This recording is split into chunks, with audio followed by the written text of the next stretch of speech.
대통령 최후 진술 깜짝 카드는 이재명 방지법. 또 뭐가 있을까? 그리고입니다. 일단 윤석열 대통령 탄핵 심리가 25일 그러니까는 내일 일단은 변론이 종결된다고 헌재에서는 밝히고 있습니다. 물론 제가 수차례 말씀드렸고 지금 여러 언론에서도 지적을 하고 있습니다. 오늘도 많은 언론에서 지적을 하고 있는데 이 절차적 정당성을 갖추지 못했고 지금 여러 가지 변수들이 생기고 있죠. 공수처가 법원 쇼핑한 것도 다 드러났고 그다음에 홍장원 메모 정말 불가사의한 무슨 뭐 지렁이 기어가는 이런 그 메모장을 갖다 놓고 그것을 명단으로 둔갑시킨 그리고 만약에 명단이라고 해도 그것이 동향 파악 대상 명단이지 체포 명단은 아니다. 그런 그 문제들이 새로 불거졌고 각종 건에 대해서는 무슨 그 국회의원들 끌어내 이것은 회유에 의한 것이었다. 그런 것도 새로 드러나고 하는데 다 무시하고 지금 이 변론을 종결을 하려고 합니다. 그리고 내일 최후 진술을 듣는데 어쨌든 이 변론을 계속해야 된다는 의견도 있지만은 그것은 받아들일 가능성이 상당히 낮은 것 같습니다. 현재로서는. 어쨌든 내일은 일단 윤석열 대통령의 최후 변론 여기에 어떤 이야기가 나올지 관심이 모아지고 있죠.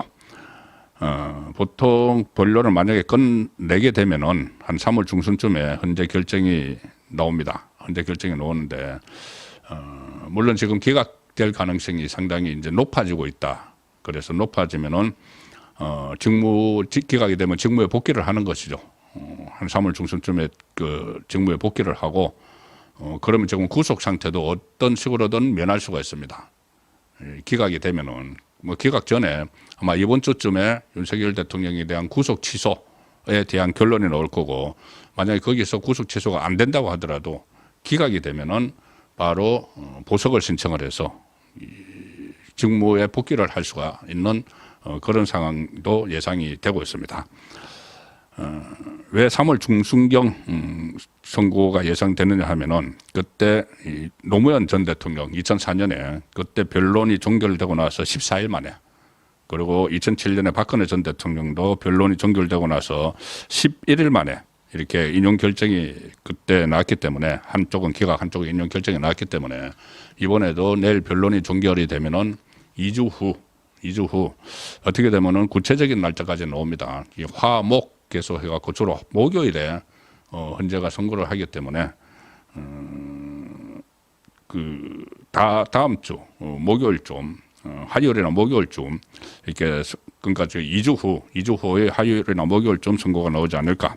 그래서 뭐 3월 11일 이야기도 나오고 하는데 이 부분은 지켜봐야 되고 극적으로 변론이 제기가 될 수도 있고 또 마흔역을 계속 집어넣어서 이 민주당 쪽에서는 계속 그거를 요구를 하고 있죠. 어쨌든 좌파가 한 명이라도 더 들어가야지 탄핵을 인용하는 6명에 가까워지니까 마흔역을 집어넣는다. 다시 어떻게 하든 집어넣는다 이런 이야기도 있고 마흔역을 집어넣으면은 바로 선고를 할 수가 없습니다. 왜 그러냐면은 변론에서 재판에 참여도 하지 않은 마흔역이 이 선고에 같이 참여를 하면 안 되죠. 뭐 재판 내용도 모르고 뭐 그 언론 보고 알고 그건 아니죠. 재판관들이 재판을 직접 하고 본인이 신문도 하고 해야지 선고에 참여를 할 수가 있는 거죠. 그런데 그거 안 하고 할 수는 없으니까 그 경우는 형사 소송법에서도 일단 다시 한번 재판 녹화한 내용을 다 보고 시간을 상당히 가진 다음에 이 선고에 참여를 하게 되기 때문에 만약에 마흔역을 억지로 집어넣으면 선고 날짜가 뒤로 확 갈 수도 있고 내일 윤석열 대통령 변론 내용에 따라서 정말 확인해야 될 부분이 또 생길 수도 있습니다. 그러면 다시 변론 절차를 다시 밟아야 되는 거죠. 그래서 내일 완전히 끝나는 것은 아니다. 변론이 완전히 종결된다고 100% 된 것은 아니다는 말씀을 일단 드리는데 어쨌든 지금 대체적인 일정은 내일 변론이 마치는 걸로 돼 있는데 뭐 어느 경우든 변론이 혹시 다시 재개되더라도 내일 윤석열 대통령의 최후 진술은 있습니다. 헌정사상 처음으로 현직 대통령의 최후 진술인데 그전에 노무현 박근혜 전 대통령은 대리인단 변호인단이 대신 최후 진술을 하고 직접 나오지를 않았죠. 두 전직 대통령은 한 번도 헌법재판소에 출석을 하지 않았습니다. 그런데 윤석열 대통령은 계속 출석을 하면서 왜 이 계엄령을 발동할 수밖에 없었는지 그 이야기를 일관되게 계속 하고 있죠. 이재명의 국정마비 그리고 또 직접 홍장원의 진술의 허점을 또 덜쳐서 검사 출신이니까 허점을 다 덜쳐내서 공작 이것을 일종의 내란 공작이라는 이야기도 했습니다. 그래서 내일 윤석열 대통령의 발언 내용이 어디까지 갈지 상당히 관심이 모아지는 상황이죠. 내일 오후 2시에 시작됩니다. 오후 2시에 시작되는데 마지막 변론 기일에서 증거 조사를 마무리하고 나서 국회 쪽 그리고 소추인단 쪽이죠. 민주당 쪽이죠. 정청래가 이끌고 있는 그 정청래 쪽과 윤석열 대통령 쪽이 2시간씩 변호인들이 이제 최종 변론을 진행을 하고 나서 그 다음에 이 청구인 자격이 되는 이제 법사위원장이 청구인입니다. 검사 역할을 하는 거죠. 정청래가 지금 그걸 하고 있습니다. 법도 모르면서 무슨 이 법사위원장 이 법사위를 완전히 난장판으로 만들고 있는 그 정청래가 내일 그 최후 의견을 진술을 하고 윤석열 대통령이 또 최후 의견을 진술을 하는데 시간 제한은 일단 없습니다. 시간 제한이 없어서 윤석열 대통령이 어떤 말을 얼마나 많이 할지는 내일 일단 지켜봐야 되는데 어쨌든 가장 지금 주목되는 것은 윤석열 대통령이 최후 진술에서 어떤 내용을 할지. 일단 최후 진술에서도 그동안 쭉 해왔던 이야기는 그대로 먼저 합니다. 해야 되겠죠. 비상계엄을 왜 선포했는지 본인은 전시, 사변 이에 준하는 국가 비상사태 때 비상계엄을 선포를 할 수 있는 건 헌법에 보장된 대통령의 고유 권한이죠. 그래서 윤석열 정부 출범 이후에 2년 반 동안 정말 국정이 마비될 정도로 이재명의 방탄을 위해서 민주당이 탄핵안을 22번 그 이후까지 지금 하면 29번을 탄핵을 그 전 정권에서는 한 정권에 하나도 거의 나오기 힘든 그 탄핵안입니다. 그것을 거의 30번 가까이 막 제출을 하면서 마비를 시키는 국정을 마비를 시키는 지금 현재도 국무총리, 감사원장, 서울중앙지검장 다 직무정지가 되어 있죠. 방통위원장도 직무정지했다가 얼마 전에 이진숙 위원장 4대4로 겨우 직무 복귀를 하고 이런 그 상황을 좀 더 아마 내일은 헌법재판소를 바라보고 그 이야기를 하는 것이 아니고 국민을 바라보고 이야기를 할 겁니다. 아마 국민에게 자, 어떤 뭐 법리적인 문제를 하는 것이 아니고 지금 워낙 이것이 정치적으로 체제 탄핵 쪽으로 몰고 가고 있기 때문에 국민을 바라보고 이야기를 해야죠. 그래야지 헌법재판관 안에 4명은 그 문영배를 비롯해서 뭐 이미선 이렇게 그 좌파 4명은 무슨 말을 해도 그때 이준석 방통위원장 무조건 하루 일한 방통위원장을 탄핵해야 된다고 주장을 했던 파면을 해야 된다고 주장을 했던 그 4명은 이미 다 정해져 있다고 봐야 됩니다. 나머지 4명의 그 보수 또는 중도 성향의 그 4명의 재판관 이 명분을 가져야지 이게 탄핵 기각에 앞장설 수가 있죠. 그러면은 얼마나 이 비상계엄이 필요했는지 절실했는지 얼마나 국정마비를 시켰는지 그런 부분들을 적극적으로 먼저 진술을 할 것입니다. 하고 뭐 여러 가지 이런저런 이야기들이 나오는데 뭐 사회적 혼란이 좀 생긴 데 대해서 유감을 표명을 하는 방안 뭐 할 수도 있죠.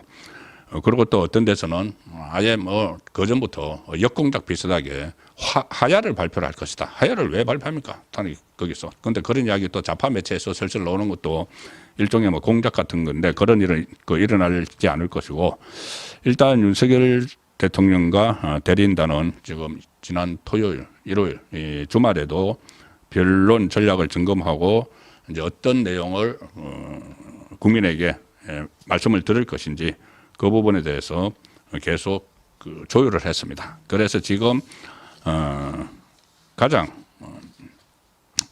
이 관심을 모으는 것이 자 개헌 문제. 개헌은 어떻게 보면은 헌법재판소에도 굉장히 중요한 이야기죠. 헌법재판소 물론 정치적인 거지만은 개헌은 헌법재판소가 헌법의 가치를 실현하는 그 최고의 기관이죠.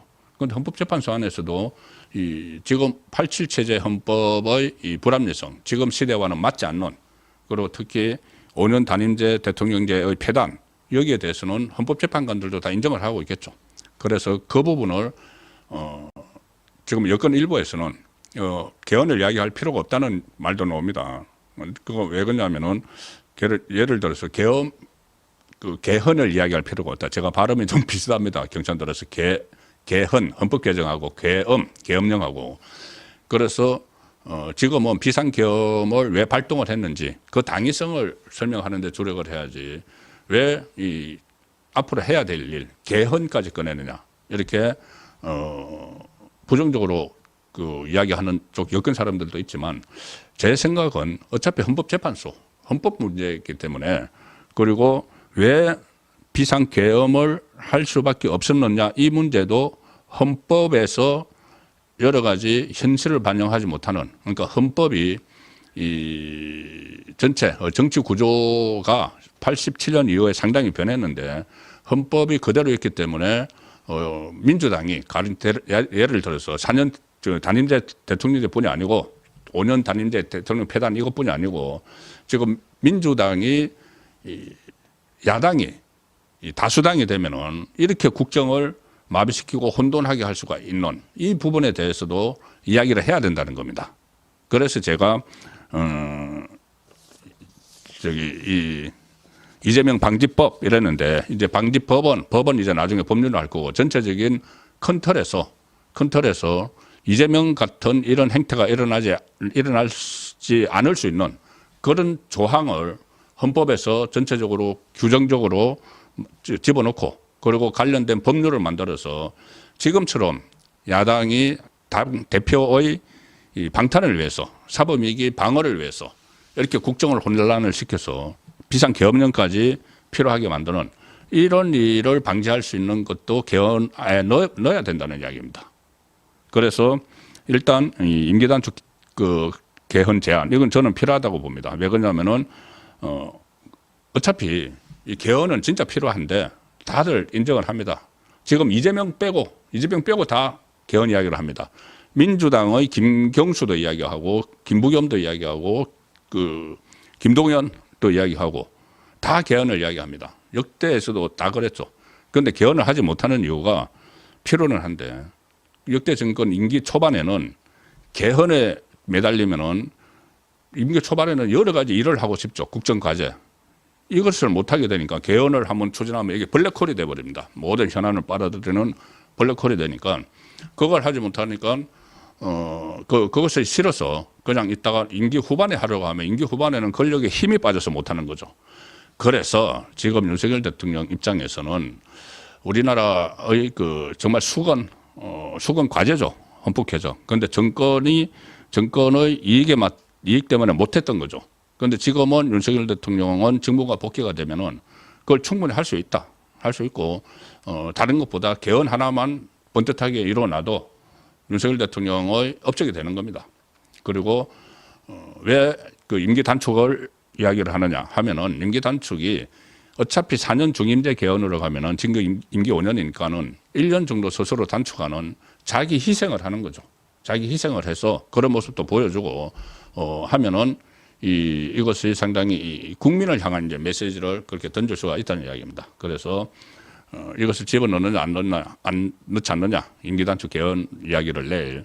그런데 저는 집어넣어야 된다고 봅니다. 좀 전에 말씀드린 대로 개헌이 단순히 임기단축뿐이 아니고 자 제가 그래서 지금 그 이야기를 드리는 겁니다. 바로 이재명 방지법 같은 거. 이재명 방지법을 만들기 위한 전체적인 큰 틀의 이 헌법 조항을 넣기 위해서라도 이것이 필요하다는 겁니다. 그래서 가령 예를 들어서 이 최후 변론에서 대통령직을 그동안 맡아오면서 이는 6개월 동안 야당의 일방적인 그 탄핵 29명이나 탄핵을 해서 국정을 마비시키는 이런 행태 그리고 특히 입법 독주에 대한 견제가 필요하다. 야당이 모든 걸 다 할 수 있도록 이런 식으로 하면은 정말 국정이 마비된다. 그리고 국민에게 피해가 가죠. 국민에게 피해가 갑니다. 일단 예산을 자기들 입맛대로 자기들 마음대로 막 주물러 버리기 때문에 국민에게 피해가 가는 이런 상황을 막기 위해서라도 이 다수당의 행포를 통제를 하는 그런 것이 필요하다. 가령 정치적으로 법안을 예를 들어서 잠시 후에 또 말씀드리겠지만은 공수처에서 마치 상 주듯이 공수처가 윤석열 대통령 체포하고 하는데 뭐 잘했다고 상을 주듯이 공수처법을 개정해서 공수처에 막 이익을 몰아준다든가 아니면은 그 전에 또 법원에 대해서도 막 그런 법안을 막 발의를 했죠. 재판 앞두고 법원에 잘 보이기 위해서. 자, 그런 것을 하지 못하도록 하는 제도적인 통제 장치가 필요하다는 거죠. 야당에 대해서. 특히 이 민주당은 지금 이재명을 위해서 그런 그 행동을 하지만은 더 크게 보면은 여러 가지 법안 발의하는 것 중에 좌파 성향의 법안이 굉장히 많죠. 이번에 다시 노란봉투법도 한다고 하죠. 그렇게 하는데 거기에 대해서 윤석열 대통령이 계속 거부권을 해서 막아오고 있는데 만에 하나 정권이 바뀌게 되면 거기에 전부 다 없이 통째로 그냥 다 통과가 돼버리고 거부권도 행사할 수 없고 이렇게 되면은 사회주의 국가로 가는 것이죠. 아니면은 완전히 그 퍼주기식에서 포퓰리즘에서 저 베네수엘라 이쪽 꼴이 나버릴 수도 있는 그런 상황을 막아야 된다는 거죠. 개헌을 통해서. 뭐 구체적으로는 이 연구를 해봐야 되겠지만 이제 헌법에 그런 큰 틀의 어떤 규정 같은 것을 담고 그러니까 예를 들어서 위헌정당 해산 이런 것 있죠. 헌법에 있죠. 위헌정당 해산.